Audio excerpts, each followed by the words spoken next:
से office book करवा दो. We are live. We are live where? On LinkedIn and YouTube. Okay, awesome. So, hello, good people of LinkedIn and YouTube, whoever is joining this live stream. Thanks for tuning in today. My name is Ankur, and I've been with Masai for the last 3 years.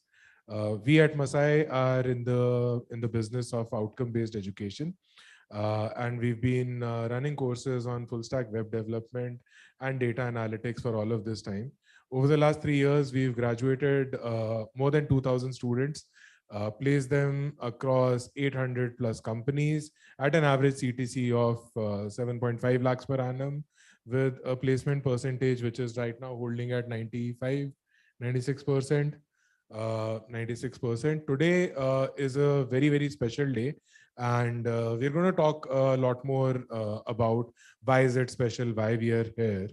And in that, I'm joined by Prateek, who is the founder and CEO at Masai School. Prateek, a quick background about yourself. You're joining Live at Masai for the first time. And for those of you who don't know, Live at Masai is a invite-only property, typically, which we run from our Masai headquarters every Thursday evening. But because today is such a special and different day, we are coming to you live from Taj MG Road in Bangalore. And like I was saying, for the first time, Prateek has joined us. So Prateek, quick background and introduction from your side, please. So thanks Ankur, and lovely to see so many faces over here. So basically, I started my journey in 2012 when I graduated from IIT Kanpur. Started my first startup, which was Grabhouse, which was at that point of time India's first broker-free platform to connect owner with potential renters. And then it was there for like three and a half years. Then went to then it was acquired by Quicker, worked in Quicker for some time. Post that, got a very interesting opportunity based out of Chennai, where I was responsible for a township, which was India's second largest township. The worth of that township was roughly 1.5 times of Burj Khalifa, which was 18,000 crores. And that was at the base price level. That was the revenue which I was supposed to basically deliver when I was over there. And had worked on a very, very interesting product. I think this is something which is very close to my heart, that I worked on organizing the wholesale markets. So we came up with a product which is going to organize the wholesale markets in general. I spent some time in China. I spent some time in UAE to learn how they have organized the wholesale markets. Came back with a solution, and then we expanded on it. Worked there for some time, and then post that, I thought that again, startup is something which I want to do. So took a break, went to Tanzania, and over there met the Masai Mara tribe, and that's how everything started. When I always knew one thing, that I wanted to do something in education for the next 20, 30, 40, 50 years of my life, whatever the life is. And always wanted to do something in that aspect, because I think like fundamentally in India, if you'll solve education, you'll solve many things. And I'm a firm believer of that piece. And that's when I actually came back to India, and then first connected with Yogesh, second with Nupul, that we want to start something which is a coding school. We are not going to charge any upfront fees. It was quite radical for them to hear in the starting that we are not going to charge any upfront fees. We are only going to basically charge them once they get a job paying more than 5 lakhs per annum. That's when the journey started. It's been 3 years, 6 months, approximately 6 months. And it has been a fabulous journey. We have been able to graduate and place over 2,000 students. And now we are here on yet another milestone. So yeah, that's a brief journey. Awesome. And before we get into the milestone, a quick check for all of our online viewers. If somebody can be checking the chat, are you guys able to hear us? Dipankar, can you have somebody on the Zoom chat? I just want to make sure that they can hear us and they're able to get this clearly. Yeah, continuing on, I think that's a fascinating background. I know that we've been talking about a lot of these things, but I did not know the kind of project that you were working on was that big. So I think the Masai team has a long way to go. Yeah. And yeah, I think it's milestones like this which will ensure that we do get here quickly. Yeah, that we are on a right path. Right. Yeah. So, if you are able to see the background, there's a checkered backdrop right here with a lot of different logos. I don't think it'll be fair to ask people on Zoom if they're able to read it. But Prateek, would you like to tell us what's the significance of where we are sitting, why we are sitting here, and what is the big milestone, the first milestone that we are unveiling today? So the first milestone that the first big announcement that we did today is basically we have raised Series B, which is we have raised Series B from our existing investors, and also there are three amazing investors, those who have come on board with us. We have raised in total $10 million, and that's a fuel for our rocket ship to go for one milestone to another milestone, and that has just started. So very, very excited about this fundraise at this moment, which shows a lot of confidence from our internal investors, those who have participated in the round. So you can see the logo of some of the internal investors, and three amazing people, those who have joined us today in terms of those who are going to be on our cap table. The first one being Altaria Capital. The second one being Mithali Raj, who needs no introduction. And the third one being Bhaichung Bhutia, who needs no introduction as well. So they are going to be part of Masai journey going forward. And we are going to basically, this is the first milestone, big milestone for us. And I think we need to keep working like this for the next set of milestones. Wonderful. And like before we move on to the forward-looking thing, would you want to tell like why are we raising funds? We, as an organization, many of our viewers and people here will know that we are a revenue-making organization. We've been doing solid work from the day I joined. You know, we've been revenues. We've been cash flow positive multiple times. Why are we raising funds at this stage? So that leads to the second announcement. So the reason for raising capital right now at this moment is majorly because our core flagship program is revenue making. Obviously, it's heading towards profitability, but we are starting two new verticals. One of them is specifically focusing on college students. It's a scholar program, and those who have not seen it, go check it out. It is supposed to be that kind of a program which you would have thought that it would have been available during the time when you are in college. So this is a program which is meant for college students so that they can, during their college education, they can basically skill themselves. And the second big program which is coming out is Masai X. This is an upskilling program which is meant for students, those who are already in the tech ecosystem. They're working there for last 1 year or so, and they want to basically move up the ladder. So for them, this is the second program. So these are the two programs, and over there we are going to involve most of the funds that we have raised so far over there. We'll direct that over there. Fantastic. And like, you know, some of the names, and which I know for a fact, Umedyar is the largest education focused fund in the world. Unitus is one of the biggest impact funds in the world. India Quotient has been with us from the very beginning of our journey. So why add new people to the cap table? So basically, it's not about why you want to add someone. I think it's about when you're raising capital, and then you basically see the kind of bandwidth which is matching with other folks as well, along with your internal folks, and those who have faith and belief in terms of what you are building, and that is something which is for a long term. So so that's when you partner with any of the investors. So that's how any round happens. Like Omidyar came into existence in Series A, and that has happened because Omidyar loved the mission on which we are on, the kind of impact that we are bringing in, the kind of change that we are bringing in the society. And I think that's how every new addition is going to happen. Those who are aligned with our mission and vision. Makes sense. But there's also two names which you've taken as relatively very unique. And like, before we welcome them to join us, just curious, like, why did we need to have someone like Mithali and Bhaichung on board with us?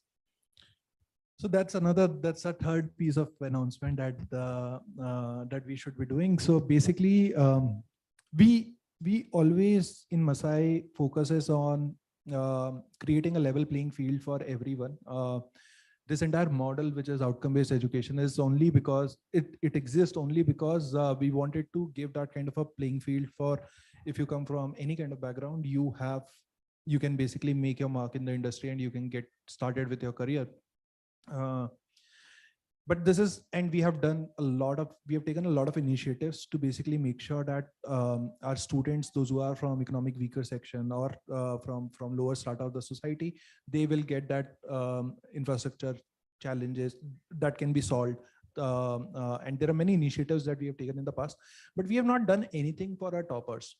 Okay. And when it is about scholarship, it's also one very important thing that they are the toppers right now, but we want them to basically take something away from scholarship. If they'll get a scholarship, they should get that kind of an inspiration that this is just a starting point in their long life, and they have to be the change maker of the society. They need to contribute and be the leaders in the global tech ecosystem. And when we were thinking about scholarship, I remember 1.5 years back, I think the conversation was very simple, that who are those people that will bring them, and if we can start the scholarship on their name, it is going to be an inspiration for the students, those who are going to be receiving it. And I think Baichung and Mithali was the name that was like there instantaneously in all our minds, and I can't think of any other names better than them. One of them created a football revolution in a country, and the other one is an inspiration for millions and millions of people across the globe. So I think that's this is something which is which these kind of characteristics, the way the characteristics which exist in Mithali, in Baichung, I think if our students are going to imbibe some of it in their life, I think they have a long way to go, and they are going to be the change maker. So that was the idea, and that's how the scholarship. So we are announcing 1.5 crores worth of scholarship for existing students of Masai, as well as all the upcoming students who are going to be a part of this financial year. Awesome. And on that note, we do have Mithali and Baichung with us in the room. Would request both of you to please come and join us on the stage. We would love to hear from you guys. Big round of applause.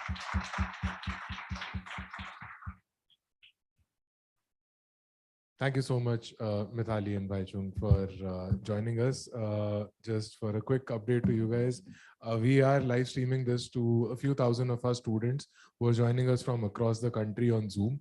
And we are also live streaming this to a lot of people who are interested in what Masai does and Masai courses on YouTube and LinkedIn. So I was just chatting with Prateek in terms of, what a big day it is for us. What are we doing? Why are we here? And I think the last bit that Prateek was talking about is why we, got both of you on board. So would love to hear a little bit from your side. I know we've spoken about it a little, maybe a little too much today already on different forums. So I do apologize for that in advance. But this being a completely different and fresh audience, would love to hear a little bit from you of what has been your interest and association with Masai.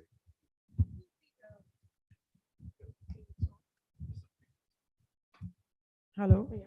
So, as you rightly said, we did speak a lot on this, but as I was hearing Prateek speak, there was something which crossed my mind, is that as an athlete, uh, when we play and aim to play at a higher level, so the academics always take a second seat. And not every athlete goes on to play at the highest level and probably earn. There are many who probably at the domestic level want to play and still continue the education. For whatever reasons, they're not able to pursue it. So I feel when you talk about all your students who you take after graduation, so most of the athletes now are all graduated.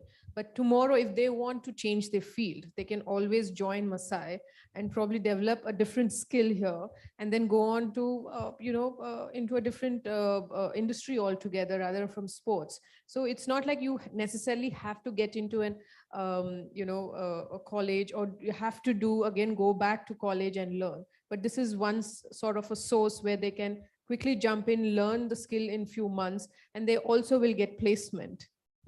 That is something which crossed my mind, and it is great to have a platform where, uh, when you after your placement is what you will be paying what you've learned for. Otherwise, in today's time, I've seen that any education, you first have to invest, empty your parents' pocket or take loan from the bank, and then there is no guarantee that you will repay them, because obviously shortage of jobs.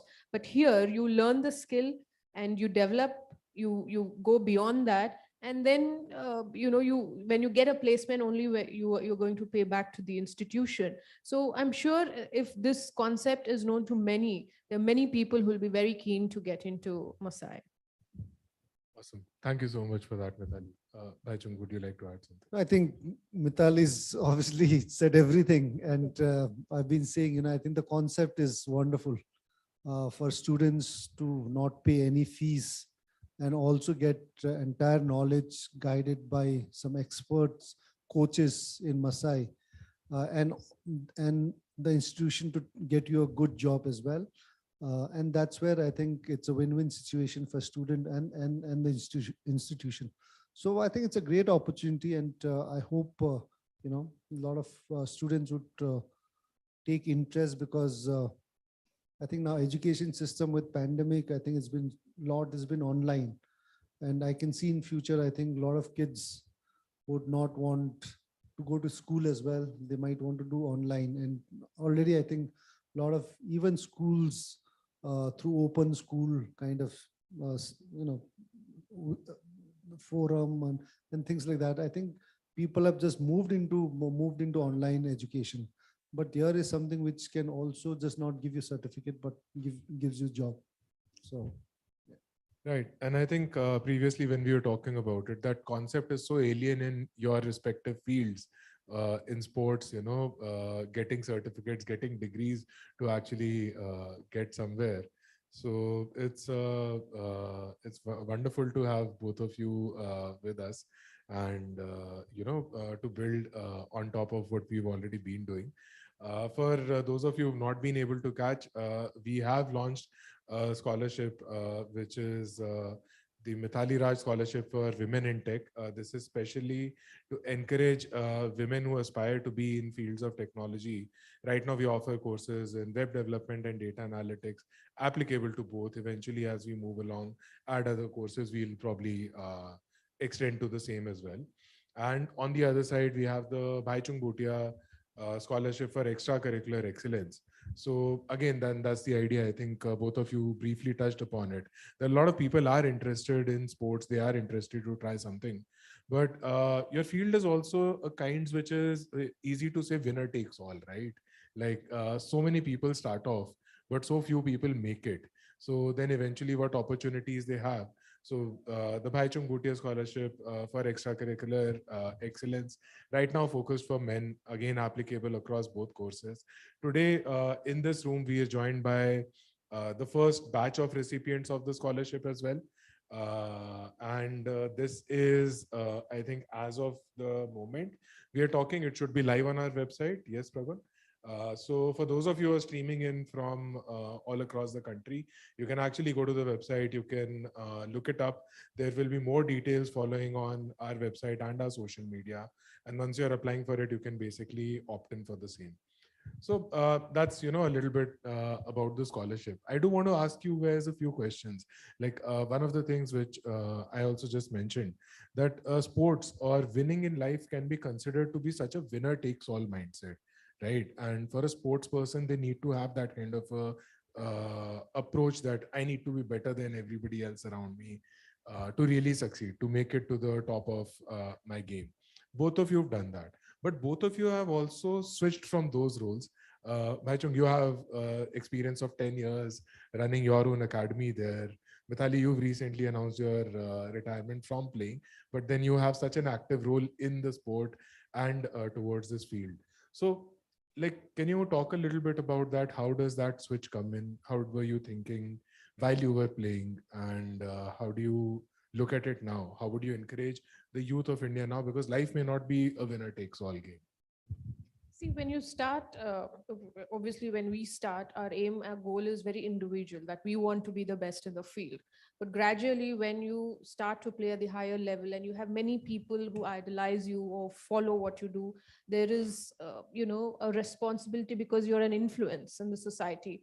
And when you understand the importance of that, there is a huge responsibility on your shoulder to be the best at all times.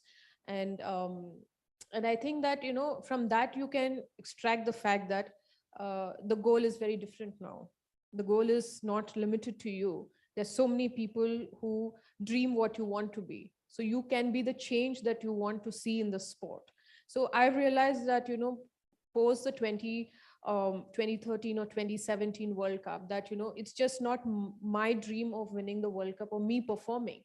I have a larger role to play when the young girls or their parents come to me and say they want their child to be a cricketer, a woman cricketer. So you want to set up a platform that that young girl tomorrow should not necessarily have to go through the trials that I have gone through, but set up a good platform that, you can nurture such young talent that they can probably give many more years to Indian cricket and the sport can grow. So that is why I feel that, despite retiring within 4 or 5 months, I try to be associated with this sport in some form, so that it's just not giving back to the society, but once you quit as a, or probably leave a sport as a player, as an active player, the ability to give back to the sport widens, in many capacities. And that is why many of us are still associated with the sport in some form. Bhaichung, would you like to add from your experience? Probably a different color there. No, I think it's great. I have no regrets retiring, and I don't miss football after retirement. I did that for last 35, 40 years. So I don't want to do that every day, wake up and 24/7. I don't want to do football. Yes, I've got my football schools grassroots football program, which I'm involved. I've got a good set of people, good coaches to do and take it all across. But apart from that, I think I'm trying to do a lot of other things, including be a businessman, trying to be a businessman, be a politician as well, trying to be so a lot of things I'm trying to do. And, there are a lot of good and bad to all the sides of it. There have been a lot of failures in a lot of things, but being a sports person, I think when you play sports, that teaches you to always look forward and look at the challenge ahead rather than, what you've just played or the past. So I think that's one thing which sports teaches you to look forward. I think football through grassroots, and I have my own football club, which is one of the top football clubs in the region, which I own it. I've got grassroots, so that way there is a contribution in that field. But I'm not a person who can. A lot of people ask me, why don't you get into coaching or any other things? I feel that's a very difficult job to be a coach in football. It's a 24/7 job. And I don't think I would want to give my life after playing football for last 35, 38 years to do that 24/7. So I'm trying to stay out of that. But yeah, apart from that, I think life is, again, it's all about experience, challenges, and just enjoy whatever you do. The failures and success are going to come, but I think you need to keep looking ahead. Very interesting. I've long believed that success in any field and sort of across fields takes very similar ingredients at a fundamental level. So specifically to you, Bhaichung, what kind of lessons, what kind of learnings have you been able to take from your sporting career into your second innings, which would be the business? I think what it teaches you is never to give up. And even in sports, you don't win every match, or you don't win, all the tournaments you go to play. And in football, or in cricket as well. You prepare for a tournament for the last 6, 7 months. You go right up to the final, and the last 90th minute you concede a goal and lose. So your entire 6 months of hard work goes down the drain. But do you feel sad, cry about it? No. I think you'll have to feel sorry, feel bad, sleep over it. Next day, get up, start working even harder for the next tournament. So that is what you've got to, I think, look your life to, keep looking forward. And yeah, as I said, success is bound to come. Obviously, your hard work, your dedication is there. But at the same time, whenever you get success, also you can't again say that I'm the best. You can relax. You'll have to again perform the next match. So I think life is like that. So as I think Prateek said, to reach top is there, but to stay there is another challenge. The character comes in, a lot of sacrifices comes in. So yeah, to reach top itself is a challenge, but once you reach there is more challenging. So yeah, I think most important thing is you need to enjoy the process, enjoy the moment. Even if you lose, don't feel bad about it. Learn from it, but make sure that you correct it in the next game. Fantastic. One follow-up on that too, Prateek. You've been a sporting enthusiast all your life as well. I know your passion for sports. And like, how do you see this thing translating maybe the other way around? People who've taken a more routine journey, how can they apply something like this in life? Like, I think it is applicable everywhere. So just like what Bhaichung said, in order to basically succeed in life, I think you need to have that perseverance. You need to have that never give up attitude. I think that is one very important thing. And once you have that, you need to have those abilities also, which you need to develop over a period of time. And once you have that, I think then after that, the journey begin. But then you reach to the top, and then you need to basically have a different kind of learning to basically stay on the top. So I think that is applicable everywhere. We keep on teaching it to our students as well, that never give up attitude is something which is the most important thing in Masai school. Whether there is an evaluation, whether there is anything which has happened which is not in your favor, you sleep over it, and then you need to basically bounce back, and that is how it is supposed to be. And that's, I think, applicable everywhere. So so I don't see it as different. Then these are the fundamental principles, I think, of life. So I think whoever wants to basically be successful in life, I think these are the fundamental principles which they need to apply. right. And Mithali, this one specifically for you. You've done so much work towards encouraging women's careers across different fields, and this is a step towards, encouraging women to move for a career in tech if they are interested. We understand there's a lot of added challenges because of the social construct and the dynamics in India. How do you, or what would be your input to the women out there who are looking, let's say, for a career in tech or any other corporate field? How do they overcome these conversations to get to this kind of a point? Because I think that road is so much more harder, especially when we talk about Masai's mission. We are focused on tier 2, tier 3 cities, and the awareness can be lacking. So they need to educate their families, deal with the challenges, and then get on with it. And I'm asking you because you've gone through similar things, you've encouraged that. So some input, some insight for our audience. Well, I was very fortunate to have the support of my parents, which is the big factor for any women in a country to pursue a successful career, whether it's sports or in any other field. You need to have a family member supporting you. And second is the mindset of being in a box, that women, this is, when you put limitation to your mind that this field is not for women, or there is nobody big in this field in terms of women, then you're limiting yourself, that there cannot be anybody there. Because that's how my mother taught me. She said that, don't look at women's cricket that there's nobody. You can be that one person to start. So, why to restrict your thought process? I mean, you can be that one person to change or get the revolution that you want to see in that field, whether it is tech or it's sports or it's women's cricket. So every field needs somebody to stand up and be the change. So I think it is also important to be very resilient to the not so great comments that you will endure in this journey. because that's also part of the trials that as a woman we have to face in our day-to-day lives. And if you have support of the women around you, then it becomes a very strong community. So my advice is, don't limit yourself, whether it's in your thought process. If you have aspirations and you have a career that you want to follow, it's your dream and it is your job to put in the hard work and put up the fight that requires you to achieve your dream. And something so important you've said, I think Ananya, one of our alums, was just talking about it, being there for the other women and being able to build that kind of community. So that's fascinating. Hopefully we are also able to take a lot of these inputs and, this kind of way of thinking, the way of life, and implement it for our teams at Masai and our students. And with that, I want to ask Prateek if you have any final questions for Bhaichung and Mithali. We'll wrap this up in another 5 minutes. I know, because we're running short on time. Got it. So, Bhaichung, I have one question. I came to know just very recently that your football career started because of one scholarship. If you wanted to basically speak more about it.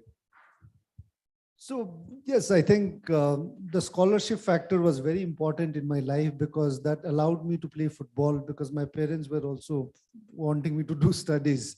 And in fact, I got my scholarship through Government of India, through Sports Authority of India scheme in '86. And during those days, I don't think anybody from Sikkim had played football and made a career out of it. So it was something which just not Sikkim, but entire India, I think a lot of parents were looking at just kids to study. So I think when the scholarship came in, I think my parents were more open to letting me play football. Because of football, I was getting the scholarship, going to good school. Obviously, before that, I was in another boarding school, but then I moved into scholarship. With scholarship, I moved into a school where sports was given much bigger priority. And that's how it started. And through the scholarship schemes, I think we got a lot of exposure. The Government of India then had just started Sports Authority of India, and they were looking at promoting sports big way.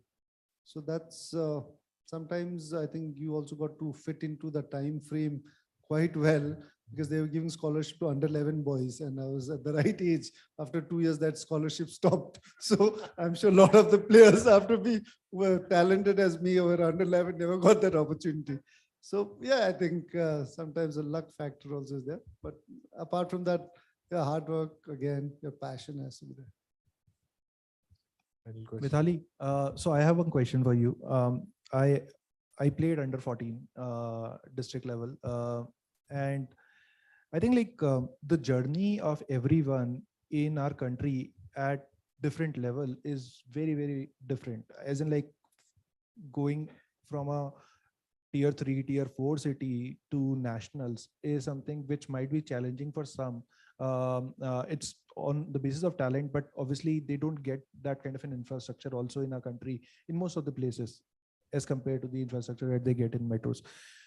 What would be your, so we have a few students, those who were also, those who have played till IPL actually, and then they were not able to get the path towards national.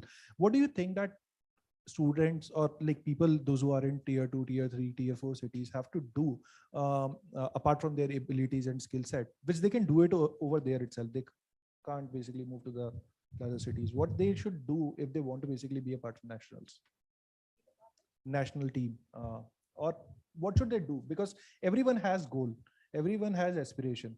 The problem is that they don't have those support systems which exist. I think we as a country is lacking in that. But in general, if they can do something, if you can think of something which they can do apart from. See, most of the athletes, they then migrate to the cities for better resources and facilities. Correct. That's, we've seen many do that, and some of them have also got the results of playing for the state or higher level.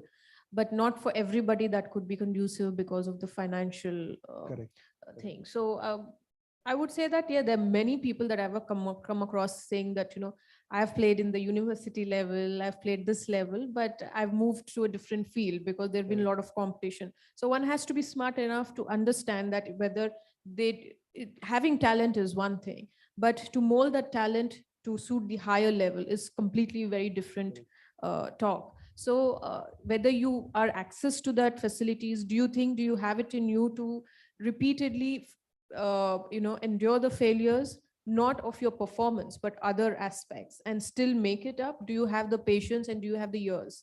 Second is, if you don't, then how quickly that you can understand that and move to a different field. Even that's not a bad thing, it is not failure, it is just understanding that maybe you don't have a path there, you have a better door opening for you. So if one has this understanding, I think that will be much better for them, especially coming from the interiors, because many of them understood that the competition is so much that probably they are better off in another field. And the follow-up for that would be that what should we as private organization should do to basically unlock that untapped potential which exists, because there is a huge untapped potential which exists in our country. Well, since you've come up with the scholarships, there's always a possibility to create a scholarship for sports where you are probably supporting them in terms of the resources, maybe pay for a camp where they go around the year to improve their technique or their game, or probably hire a personal trainer where they can work on the fitness. Because I've just started my own initiative. It's not on a big scale, but something that which I do on my own, from my own expenses, that I try and support people in whatever capacity, or whether buying them equipment or good shoes, because there are many boys who turn up in the academy where I trained for years and would bowl for hours to me, though they are not going to go anywhere, but they are helping me to be a better cricketer. So if I could be in a position to help them financially in whatever way, then I would try and buy them 3 or 4 pairs of white so that they can play the club matches, or give them a good bat which can probably last for a year for them in their season.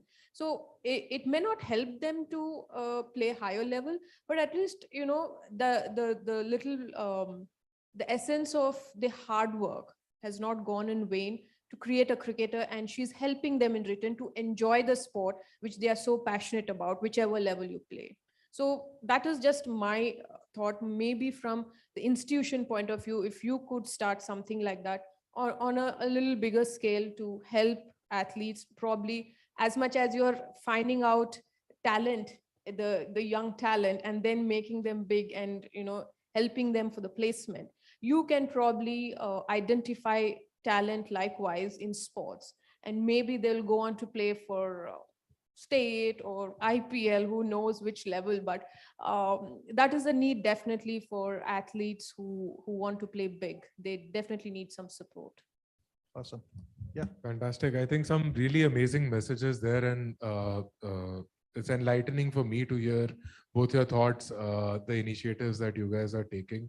I know a lot of these learnings can be transcribed into our lives. The paid forward attitude, the determination from one's own side, the ability to get to the top and then sustain there with character. So some really wonderful insights, an amazing session here today. Thank you so much for joining us, Mithali, Bhaichung, and Prateek. Thank you. Wonderful talking to you.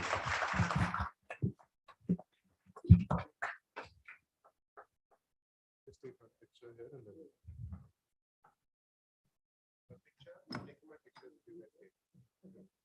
You have to say, no?